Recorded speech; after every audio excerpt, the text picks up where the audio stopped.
The big attraction for a lot of development agencies with regard to this approach is that it doesn't add to the debt stock of a country. That's a big deal. And remember that this grew out of the 80s, 70s, when you had basically all developing countries more or less going bankrupt. And then what followed then was structural adjustment and all that. They were broke. That's the position in which developing countries were in. And then, of course, people started to think out ways of financing development, given that kind of crisis.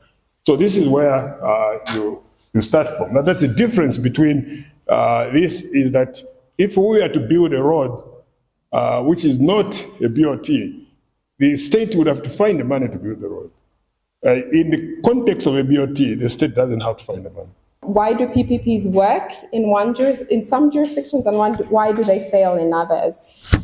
And what we found was somewhat surprising. I mean, there are various reasons why they work and why they fail, but we zoned in on one reason, and that was public participation. So modalities for public participation, the degree to which there are modalities for public participation in any particular jurisdiction is a very strong indicator of whether the PPP will be deployed successfully. And I mean, I think you can read about why that is the case in the brief.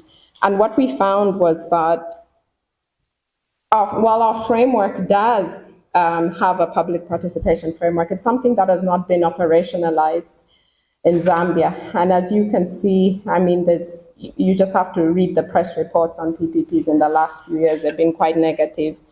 So we basically made a few recommendations on how to operationalize public participation. Yeah, I think my task is brief, is just to welcome you to SAIPA.